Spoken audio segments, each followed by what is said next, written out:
Tonight on PM Express, we're looking at Ghana dropping in press freedom ranking, and we're asking the question, are journalists safe?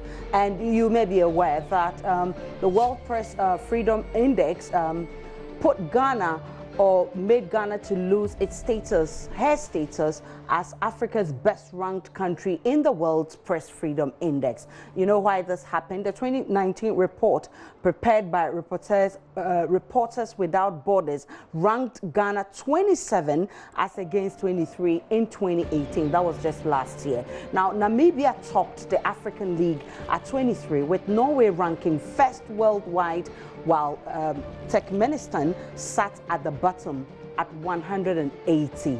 Now, let's get into the report that was published by Reporters Without Borders. And the drop in 4 places by Ghana has been attributed mainly to the killing of a Tiger IPI member, Hussein Swale, under threat on his life prior to his murder. Now, according to the report, a group of investigative journalists had to spend part of the 2018 in hiding after producing a documentary on Ghanaian soccer corruption. And a ruling party parliamentarian who had been named in the documentary publicly threatened one of the journalists without ever being sanctioned. Now, the report states also that journalists are rarely arrested, but several were tagged with impunity in 2018, in some cases by police officers, and that's true. Although Ghana continues to be seen as one of the democratic countries in Africa, and that's according to the report. It says that, Chapter 12 of Ghana's 1992 Constitution also guarantees media pluralism and independence.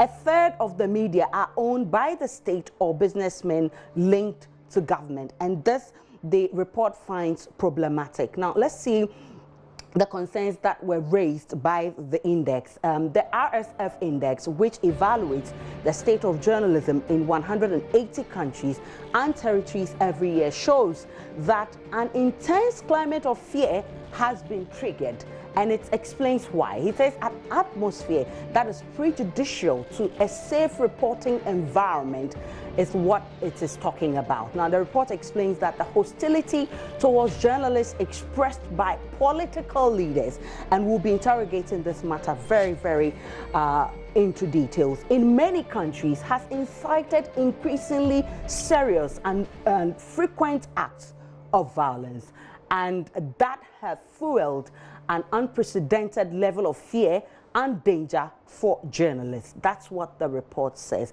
Now, if you listened to the RSF Secretary General's remarks, he made some very damning remarks, and he says, if the political debate slides openly towards a civil war style atmosphere in which journalists are treated as scapegoats, then democracy is in great danger. And he continues, he says, halting this cycle of fear and intimidation is a matter of utmost urgency for all people of goodwill who value freedom. And this is the focus of our discussion this evening. So as the country gears towards celebrating World Press Freedom Day, the big question we're asking is, are journalists safe? We'll interrogate this matter after this break, and I'll introduce to you my guest.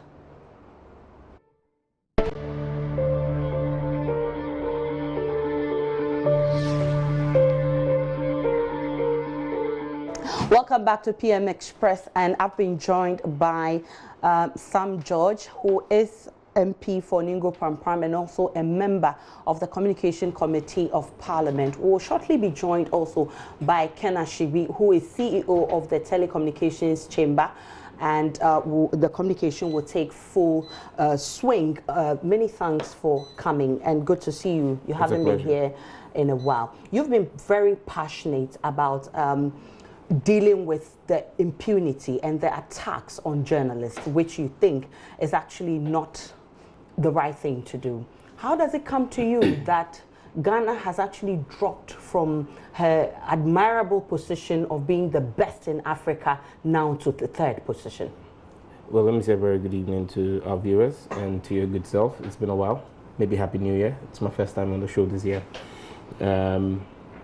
sad developments, because one of the things we normally pride ourselves with in this country is the fact that we have a very free press environment. The truth of the matter is, the country as we sit in today, it's not just the freedom of the press, it's freedom of citizens that are under threat, and the press is simply a reflection of the citizenry. There's a certain culture of fear that everybody is operating within now or under now, that leaves a lot to be desired of. And it is not surprising that, given the incidents that started happening in 2017, some of these incidents predate 2017 anyway, but you look at 2017 and the rise in attacks on journalists, and then you go into 2018, it's not surprising that with the latest index that has been released, Ghana has dropped. There appears to be a certain culture of acceptance of attacks on journalists, from state institutions to political parties to football fanatics to ordinary citizens to chiefs. And I mean, members of parliament, it's as though there's a new culture where it's fine to attack journalists. Nobody cares. Nothing. We just talk about it. The journalist yourself, you control the airwaves. You have the platform. You yourselves, you don't talk about it. You make noise about it. 1 day, 2 days, it's over, and we move on to the next journalist who's beating. So it appears as though there is a certain culture where, amongst the journalistic fraternity, you are not united. You've been cowed into cowardice. You do not have a voice again. You've actually lost your voice. There's a suggestion that you're so timid right now because of fear of repercussion. And I mean, the international community is seeing it. And that's what's reflecting in here. I mean, when you have journalists being attacked, and even their own media houses are unable to sustain a campaign against the state agencies, especially when the attack is from state agencies, the media houses that control the airwaves, control the airtime, control what people listen. You underestimate how powerful you are as media houses, especially those of you who have syndicated media houses. We hear the news 1 day, 2 days, and that's it. There's no real drive to call out state agencies and demand action be taken. But it's on to the next news item. Nobody's going to take you serious. And I mean, in the course of the program, I will give you examples. We will specifically name names. Multimedia has had this journalist attacked. I mean, several times. Yeah, and other media houses. The names are there. We've seen these attacks go from slaps to beatings to murder. And I mean, and indeed, it's one of the reasons Ghana has dropped, and the report stated that categorically. But how do you feel as a member of parliament and also a member of the communications team that your colleague was particularly mentioned for threatening a journalist who was only harmlessly contributing his quota to developing Ghana's democracy, and he went scot-free? He was never sanctioned. Well, it doesn't come as a surprise that Ghana has dropped based on the attacks on journalists. I mean, anybody who followed it, the attempt by Ghana to try and position itself as a beacon for free press by hurriedly jumping in to host the World Press Freedom Day in 2018 was a charade. I mean, we just spent taxpayers' money, about 4 million Ghana cedis on hosting that 2-day event. Really didn't change the atmosphere.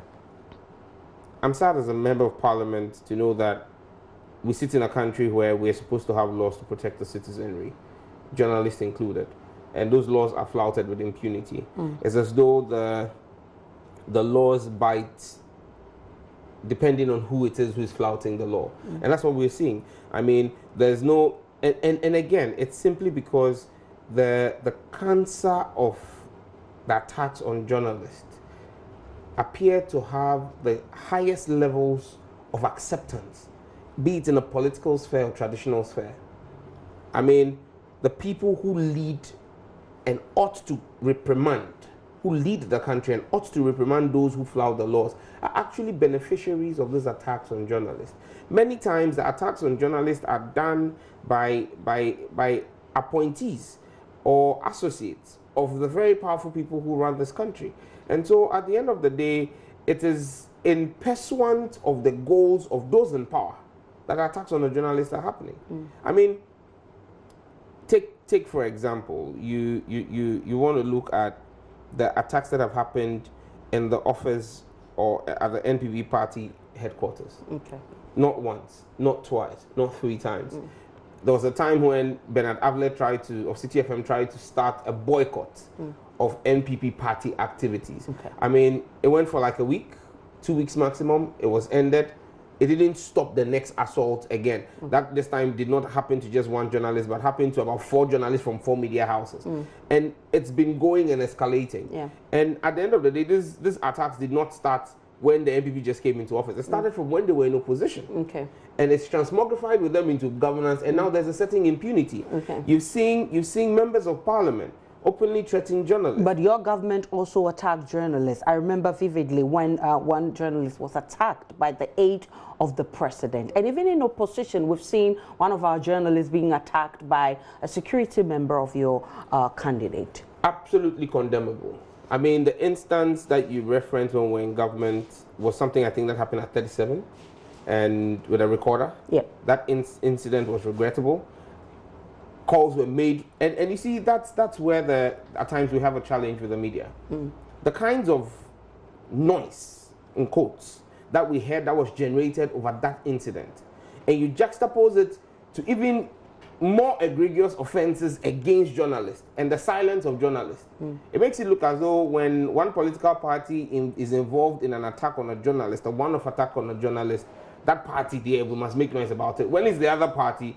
When it's the NPP, then everybody is quiet. But we've made a lot of noise. What We noise even have you took made? the member of the NPP who slapped the Adom FM reporter. We took her to court, and you know the judgment. I mean, that is a one-off. That's just a one-off. Because the point I keep making to you is, you make reference to, even now in opposition, the issue involving Parker, okay? And Parker would bear testimony, the efforts that were made by President Mahama himself. As soon as the matter was brought to his attention in the course of the campaign, that campaign activity, because President Mahama would not countenance that, okay? He went out, reached out to Parker. Personally, I called Parker. The campaign spokesperson, James Ejenim Boateng, reached out to him. I mean, we tried, and if my memory serves, if what I was told, my briefing that I was told, was that a parade was actually done of the security personnel on duty that day. Okay. And Parker was asked to point out whoever it was for us to discipline the person. That's the way you send a signal to operatives around political parties to understand the fact that, look, you do not need to be high-handed. But I'm afraid that same energy was not exhibited when he was president, and when his aide attacked a journalist. No. You see, that incident has been played up in a certain manner that may not be reflective of what happened. Okay. You see the true character of President Mahama when an incident happened and there was evidence of assault right in his face. Okay. Immediately he called a parade and said, point out to me who it is who did it. Unfortunately, Parker was not able to because of the heat of the way and manner in which the assault on him happened. But it sent a signal to the entire security detail of President Mahama that, look, the man we represent will not countenance any. He's going to allow the law deal with you if you are found to have been high-handed. We have, post that campaign event at Soweto, President Mahama has been around the country several times. The media has constantly followed him. Have you seen any repeat of that incident? Because he showed a certain kind of leadership. That kind of leadership cannot be said to have been shown by either the national chairman of the NPP or the president of the country, who is in charge of the security services. The police constantly keep brutalizing media men. Latif Idris. And that was also captured in the report. Latif Idris. Look at the assault on Latif Idris. Yeah, with impunity. What was Latif Idris's crime? Asking what the name of a police utility vehicle was. That was his crime. Yeah. He was beaten blue-black. It's not the first time the police have done that. There was a Ghanaian Times reporter, a pregnant woman, and her family and her colleagues who were brutalized by the police recently. We've seen city guards, just city guards. You saw the assault. That was not on a journalist, but on a citizen. I mean, there's a certain impunity. I mean, we have seen the way the police have been high-handed, and it's because nobody is clamping down on them. So we need to ask ourselves a very critical question as a people. Where do we go? I mean, these attacks, we should not limit these attacks to just politics. A chief A chief said he had been insulted on WhatsApp. Unfortunately, politicians were actually mentioned to play a very critical role in this I'm not discounting that. I'm not discounting that. But I'm saying to you that the attacks on journalists, if you make it a political issue, you would not achieve any results. But you agree that you play a critical role in it. All of these you're talking about. There is no doubt about it. But I'm saying to you, take for example, a chief who said he had been insulted on WhatsApp and so made a journalist kneel down in the sun for hours. Is that not an attack on a journalist? Or land guards who attack journalists who are covering and running developmental stories? Is that not an attack on journalists? Or football fans, Kotoko fans who attacked a photojournalist from Hearts News? I mean, these are several of these things. Politicians, yes. I mean, it's easy. We are easy targets. We are soft targets. So it's easy to attack politicians. On this platform, when the Parker incident happened, I appeared on this platform and I made a very, in my opinion, a very pregnant suggestion. I said, look, when it comes to political reporting, let's ask ourselves what are the best practices outside the shores of this country. Why is it that you don't see fiscal assaults on journalists who cover the White House or journalists who cover 10 Downing Street? Is it because when they run official assignments, they know that at the end of the day, a spokesperson will give them an official briefing with which they can then run their stories.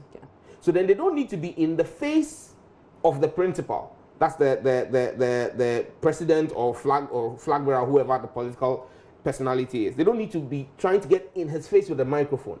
Because don't forget, the security personnel, and this is where I try to draw the dichotomy between willfully attacking journalists and incidents that happen in the space or in the course of the discharge of their duties as security personnel. And I'm doing this in specific reference to the Parker incident. Because that is one which I can speak with a certain level of authority because I know Parker personally. And I was worried about the assault on him and I tried to find out what happened. It is in the nature of our journalists today to want to be in the space of a principal or a principal who is carrying out a political activity because he needs to get a story. Because when the story ends, there is no briefing subsequent to that. That's what we are trained to do. Absolutely. To get the story. Absolutely. But the point I'm making to you is that your colleagues in CNN and BBC and Fox News do not carry microphones and recorders in the face of Donald Trump or Theresa May. Because they are briefed after such meetings. And that's what I'm saying. And that's what I'm saying that, and don't get me wrong, and that's what I'm saying that we need to have a broader discussion.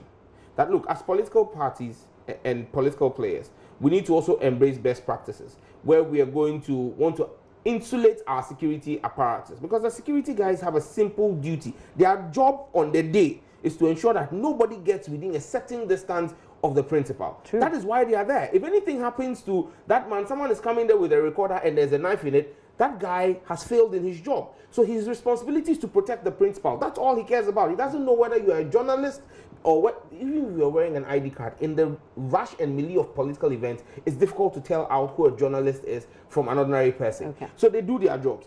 As politicians, we must begin to look at the end of political events, briefing the journalist so that the journalist doesn't need to chase after. I mean, it's even demeaning to our journalists to see them chasing after political figures to just get a story or a voice clip, when at the end of the day, a spokesperson could actually do a 10 minutes, 15 minutes brief that summarizes everything and gives a storyline. Those are things we can do that would help us reduce the incidence of attacks and assaults. But that is not to discount the one where you go to, say, for example, a party is holding a meeting in their party office. You go there, and because you've done a story in the past about that party that they don't like, some party elements single you out and beat you. That one, you can't do anything about it. But do you agree that it's an indictment on Parliament, I mean, as a whole, to label one of you, your colleague, and I'm talking about the Member of Parliament for Asim, he's one of the people who commit corrupt practices and use their high powers to avoid being arrested or to avoid being prosecuted or to deny justice. I disagree with you. And in this instance, he's actually the chairman of the communication committee. He ought to understand what communication is all about more than anybody. I disagree with you when you say it's an indictment on Parliament. Parliament as an institution cannot be held culpable for the international community to label a member of Parliament for doing this. No. Aisha, if I come and sit on your platform now and misconduct myself, how do you blame Parliament for it? You're a member of Parliament. No, but you can't blame Parliament for it. You can't blame Parliament for it. If you come to cover a program in Parliament and you misconduct yourself, do we blame the whole multimedia? You have been unprofessional. Yes, so call out individuals, but do not seek to bastardize an entire institution for the shortcomings of one person. That's one point I want to make. I will not agree and accept on any score that you want to hold Parliament responsible for the drop in Ghana's press freedom. It's an indictment. I'm not holding Parliament responsible. No, you can't. But for the international world to label a member of Parliament a lawmaker who himself breaks the law without sanctions. That individual responsible. Do not hold the end. That is 1 out of 275 members of Parliament. Right. You cannot say that because of one member out of 275 members of Parliament, you are indicting the whole of Parliament. That would be a very egregious thing to do. It would be most unfair. Okay? It's to say that because one journalist from multimedia misbehaves, then the whole of multimedia is bad. Okay. That would be a very unfair generalization to make. Or because one man is bad, all men are bad. That is a very unfair generalization to make. I'm saying if one person has done anything that we have evidence and proof of, that is inimical to press freedoms, let's call that person out. Let's name and shame that person. But to hold Parliament, the same Parliament that has just recently passed the RTI, the same Parliament that opens itself. We know how long it took Parliament to pass that law. Have we passed it or not? You know the pressure we have we passed it or not? Well, that's a credible thing you did. Absolutely. But so the point here is to try and rope Parliament in, for me, is what I disagree with you on. Do we want to name and shame individuals who want to use their association to political power to attack media men? Well, I mean, you made reference to the chairman of the committee. I mean, he is a media owner. He has journalists on his payroll. So again, he is one of you. And so then in this case, we will say that it is a media person who is assaulting the media. No, he's not a journalist. No, but he owns a media entity. Okay. He's a media entrepreneur. He owns a media entity. He has media men on his payroll. Okay. You understand me? So make him he's a member of GIBA. It still doesn't make him he's a member of GIBA. So do we say journalists are the ones perpetrating journalists? He's not a member of the GJA. Remember? Well, he as an individual is not a member of the GJA. But that's the point I'm making. That you see the way you're trying to distance. When I try to do a generalization, you see the way I'm also trying to distance. But that's what it is. The same point I'm making. That you cannot say that all of us in Parliament are culpable when you cannot establish that Parliament as a whole has failed in its duty. That his attitude has dented your image. Are you aware that Parliament, the gentleman in question, Honorable Kennedy Japan, is currently before the Privileges Committee over this matter? Okay, and where has that gotten to? Hasn't it taken too long for this matter to be resolved? This is just a matter that needs to be resolved. Especially when somebody has even died out of this whole situation. Parliament has its procedures. Okay. We have our procedures. The committee has been, a motion was moved. It was referred by Mr. Speaker to the Privileges Committee. They are working on it. The gentleman will not be hanged just because of a mere allegation. Okay. He would have his day before the Privileges Committee with his lawyer. Okay. He's come there. I know he's appeared before the committee with his lawyer. Questions have been asked. Issues have been raised that he and his lawyers want to clarify. He needs to be given a fair hearing. Okay. You understand me? Now, when it comes to the issues of whether he made comments and then subsequent to those comments, a journalist has been murdered, that is not the role of Parliament. Yeah. That is the role of the Criminal Investigation Department of the Ghana Police Service. Yeah. Now, you don't blame us. You blame the man who is in charge of the Ghana Police Service, the IGP of Police. Okay. And then who does the IGP of Police report to? The President of the country. The matter is in court. So if it's in court, then how do you want to blame Parliament? But the matter in court is that nobody is blaming the member of parliament for committing that murder. We're only asking for his conduct, and that's what I was referring to. I'm saying his conduct is before But I want us to move on from there, because committee. more damning is the fact that the report that I just spoke about fingers politicians who are fueling the unprecedented level of fear and danger for journalists. And I'll quote. The hostility towards journalists expressed by political leaders in many countries has incited increasingly serious and frequent acts of violence that have fueled an unprecedented level of fear and danger for journalists. Absolutely. I mean, we won't run away from the fact. I've made the point to you that, look, recently, we've seen the attacks on Manasseh Azuriawuni.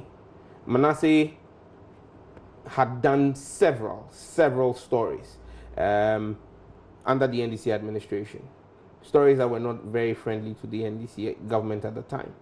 At no point in time did you see the state machinery come after Manasseh Azuriawuni. All right. Okay? But you see that happening today. And you see, you can choose to say, for the purpose of political equalization, oh, NDC also it happened. MPP also it happened. However, the fair judge, the fair benchmark of where the problem is reflected in these international rankings. Okay. You can say you are fighting corruption. The CPI index will be released.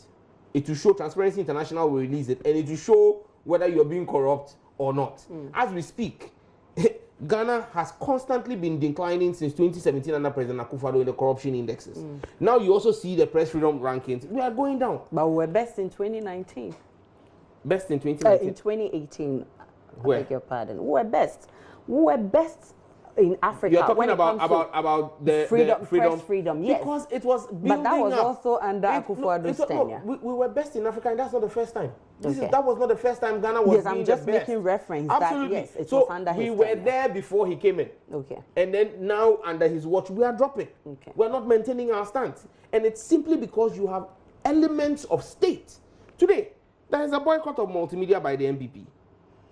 We've not had any official communication. Well, when was the last time you saw an official MPP person on your platform, on any of your platforms, from JoyNews to Newsfile and all of that? They are boycotting your station. We really Why don't. are they boycotting your It station? really doesn't matter to us. They are, because it is all as an attack on Manasseh Azuriawuni, a journalist simply doing his job, calling out people who are doing the wrong things in government. Okay. That's what journalists are supposed to do. Run a sunshine campaign.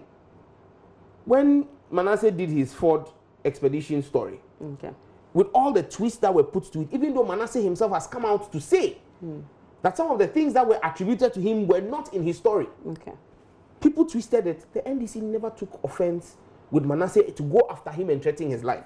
You have even cartoonists, tilapia, fish, tilapia, tilapia who does cartoons. He did a cartoon about our vice president, and officers from the Flagstaff House stormed TV3 looking for tilapia. That is the level of intolerance that we are talking about in the country. And that is what you can choose to create, a culture of fear and impunity where even the media locally is afraid to talk about it. But the international press freedom rankings will expose you. It's just like the way Dr. Baumia said, if the fundamentals are weak, the exchange rate will expose you. If there is a culture of fear and impunity and attacks on journalists, the press freedom ranking would expose you. But of course, when we talk about politicians, and you said it, that if it started from your era, and it's been attack on journalists have been with us from 1957. So you can't exonerate yourself as a politician. We are seeing unprecedented levels. You see, you look, even in the United States, you cannot run away from the fact that there will constantly be attacks on members of the media. It's the job you do. What you do is not something that makes people very happy, especially when you expose people for the wrongdoings. So you must always know that there will be people in society, once you do your job, on whose toes you will step on. In the United States, which is supposed to be one of the freest countries and advanced democracies, did we not see Donald Trump withdraw the privileges of a CNN journalist? Have we not seen attacks, verbal attacks on journalists? Has President Trump not made it a point where he's openly vilified a media house? Okay, but that doesn't make, it's not the yardstick. No. The point I'm making to you is that in every jurisdiction you will have a certain level of attacks on the media, so long as the media is doing its job, so long as the media is not in the pockets. A certain level, and I want to believe and it I'm should saying be that, and I'm positive criticism of the media. Absolutely. And the point I'm making to you, which you seem not to get, Aisha, is the fact that even in developed countries it happens, that have practiced democracy over the years, you even see negative criticism of the media. We've which not is denied that fact. Absolutely. But the point I'm making to you now is that what you have today is an unprecedented level of not just verbal, but physical attacks, not just by small party boys who may be over exuberant, but by agencies of state. The same police that you will expect to carry out investigations when a journalist is attacked is the one agency that is the biggest attacker of journalists. So the person who is supposed to G you when they are beating you is the one beating you. Why the bad you? Well, so I've just made my point that yes, indeed, politicians have been attacked seriously in this report, and that's exactly what it is. No politician can exonerate themselves. I mean, to the extent that we've all admitted that politicians will do everything to prevent a journalist from doing his job is what we're talking about. But okay, you want to go for a break? Right, because I was going to say something. Make your point. I agree with you. I am not exonerating politicians. I'm not saying politicians don't have a blame to take. All of us do have a blame to take. However, I'm saying that there's a certain level of responsibility on those who control the agencies of state today. Again, let us not also just limit it to the politician. It is any and everybody. Be you a private businessman, a Chinese galamseya, a politician, or whoever, whose activities are inimical to society's good, and a journalist seeks to expose you, know that that person will come after the journalist. That's the point I'm making. And so I'm saying that let's not just narrow this to only journalists. But you're a member of the communication committee of Parliament, and you think that should be the yardstick? And I believe that this is something that would interest us as a committee, and we would invite over the Minister for Information. When Parliament is fully reconvened, we invite the Minister for Information and have a conversation with him on this. And that's what I'm going to interrogate after this break. When we come back, we're going to look at how members of Parliament are going to deal with this. I mean, like it or not, a member of Parliament, one of them, has been mentioned in this report, and of course we can easily say that they are one of the reasons why we are where we are right now. So we'll be interrogating and finding out what Parliament seeks to do about this drop in ranking. Stay with us.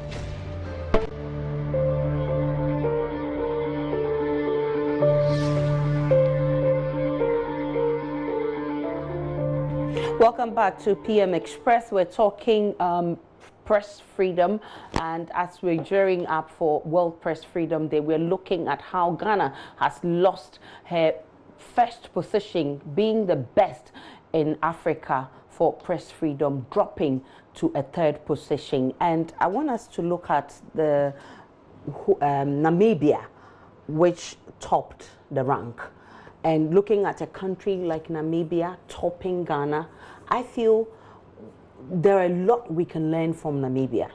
Possibly. I mean, if you look at the political atmosphere in Namibia, it's not as charged as what you have here. One of the problems we have in this country is the fact that we have an ending cycle of politics. We don't have a political season and a political off-season. In this country, every day we are doing politics for the 4 years, every day. So there's constantly a certain tempo that exists in the country that makes it suitable for us to have political violence. In Namibia, they don't do politics? No, they do politics, but there's a political season. And even during the political season, it's not as charged as what you have here. So that could be accounted for why they're making those strides. Absolutely. I mean, countries that have been able to establish a political off-season, where they say that, look, at this point in time, we're focused on developing the country. We're not doing politics. You understand me? And they try to build consensus around issues. So it comes from the style of governance. You understand me? And so what we have now is a system that allows for a certain political temperature. Now, when there's a certain political temperature, when you do a story,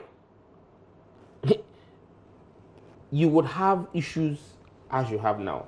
Again, in a jurisdiction like Namibia and Botswana, you realize that the agencies of states that fight corruption are up and doing. In Botswana, for instance, their population is less. You can't compare that to Ghana. But Namibia also has a small population. I mean, then you would make the argument that when we were also celebrating being the best in Africa, we shouldn't say I've celebrated because Nigeria, yes, Nigeria also has the population. The population of Lagos State alone is more than the whole Ghana. True. So then, I mean, the issue of population is a non-starter, actually. But the point that needs to be made is the fact that you have a certain system that fights corruption in those countries. Norway. Yeah. Norway, which tops the world. Yep. There is serious anti-corruption measures in Norway.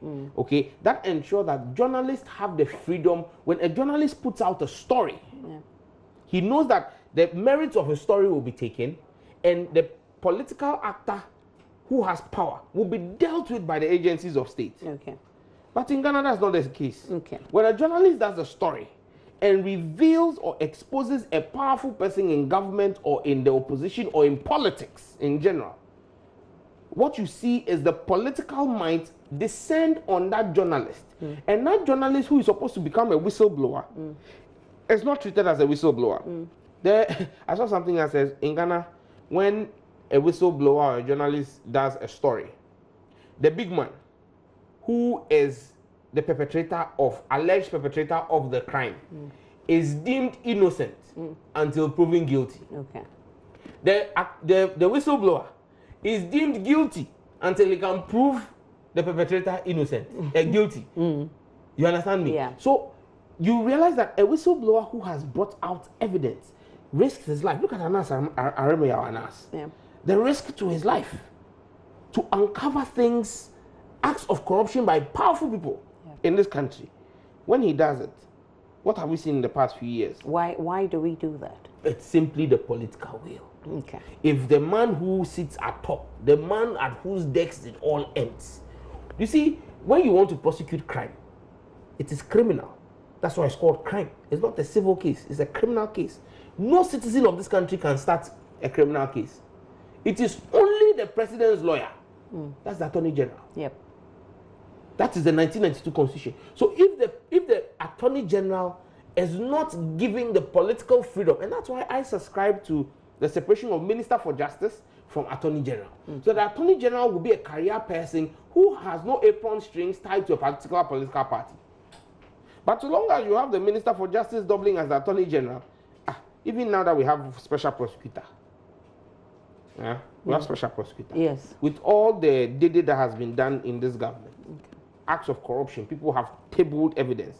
What has the special prosecutor done? Okay. He had challenges and he spoke about it. But those challenges we were told were resolved. He was given the money that he needed to set up his office. His office was given to him. Plenty. I mean, the question you should ask yourself is, have you played your role as parliamentarians? We approved his budget for him. The Office of Special Prosecutor, we approved his budget for him. Okay. We've approved the budget. We didn't cut his budget. Okay. We approved it.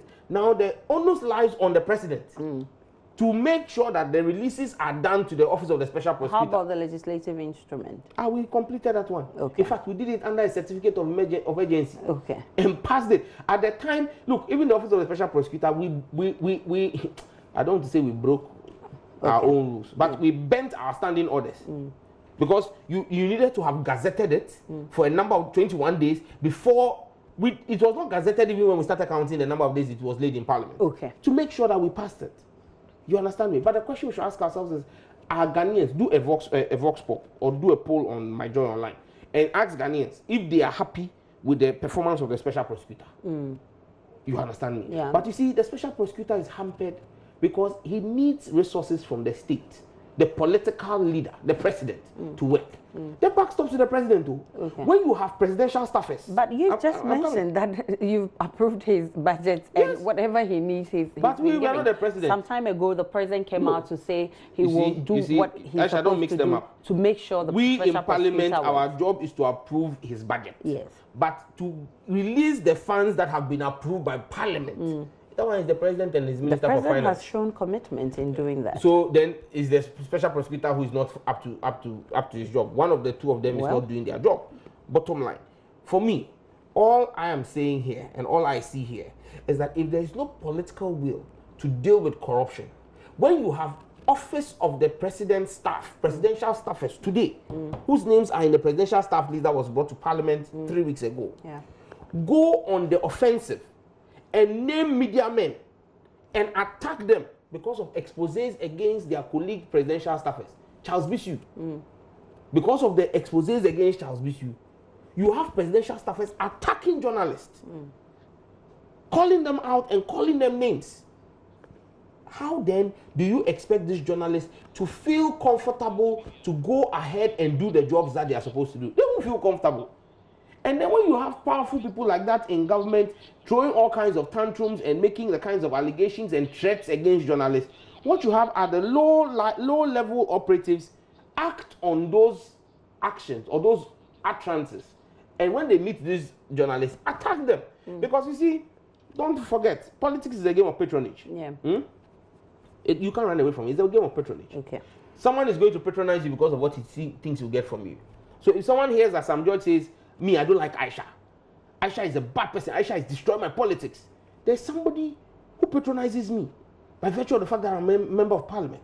He gets some benefits from being associated with me. So he sees it as a risk. I may not lay my hands on Aisha. But that gentleman who's a low-lying operative, whose sustenance is dependent on me being where I am, and thinks that what you are doing is going to cost me where I am, will deal with you.